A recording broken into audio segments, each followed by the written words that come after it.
Hi guys, good morning. আপনারা কেমন আছেন? আশা করি সকলেই ভালো আছেন। আল্লাহর রহমতে আমিও ভালো আছি।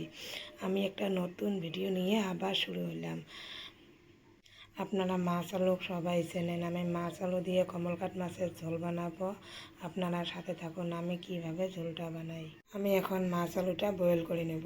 আমি এখন গ্যাসের চুলাটা অন করব, গ্যাসটা ধরে নেব, কড়াইটা বসে দেব। কড়ার মধ্যে সামান্য পানি দেব। আমি এখন মাছ আলুটা দেব। আমি 5 মিনিটের জন্য ঢেকে দেব। মাছ আলুটা আমি 5 মিনিট ধরে সিদ্ধ করে নেব। হলুদ গুঁড়ো, লঙ্কা গুঁড়ো, লবণ। আমি ভালো করে মাছটা মেখে নেব।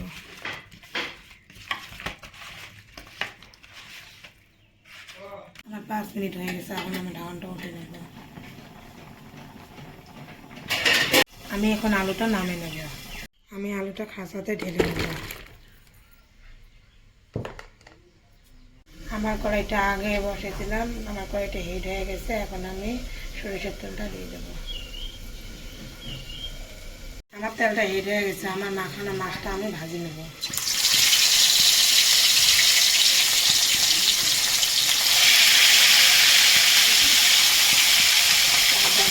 এখন আমি উল্টে নেব।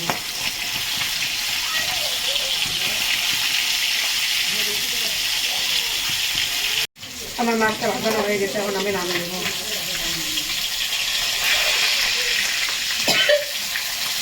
আমার মাছটা ভাজানো হয়ে গেছে, এখন আমি নামিয়ে নেব। আমার মাছটা ভাজানো শেষ। আমি আর তেল দেবো না, আমি মাছ ভাজানোর তেলটাতে তরকারিটা বানাবো। আমি কয়টা গোটা জিরা দিলাম, পেঁয়াজ কুচি করে দিলাম। আমি পেঁয়াজটা নেড়ে নেব। আমি জিরে বাটা দিয়েছি, লঙ্কা বাটা দিয়েছি। এখন হলুদ গুঁড়ো দেবো 1 চা চামচ, লঙ্কা গুঁড়ো 1 চা চামচ দেবো।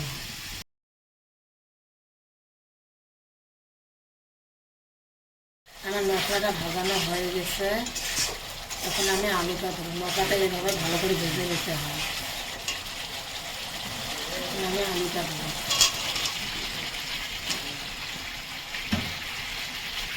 আলুটা আমি ভালো করে ভেজে নেব। আমার আলুটা ভালো করে ভাজলেও হয়ে গেছে, এখন আমি কষে নেব। আমি সামান্য গরম পানি দেব। এখন আমি মাছটা ভেজে রাখা মাছটা দেব। আমি ধনিয়া কুচিটা দেব।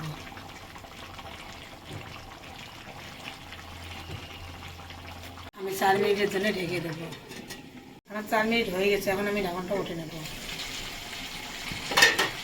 আমার কষানো হয়ে গেছে, এখন আমি ঝোলের পানিটা দেবো, গরম পানি।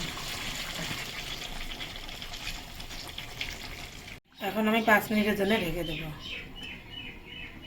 আমার 5 মিনিট হয়ে গেছে, এখন আমি ঢাকনটা উঠে নেব। আমার তরকারিটা হয়ে গেছে, আমি নাড়ি দেব। আমি ভিডিওটা এখানে শেষ করব। আপনারা ভালো লাগলে লাইক, কমেন্ট, শেয়ার, সাবস্ক্রাইব করেন।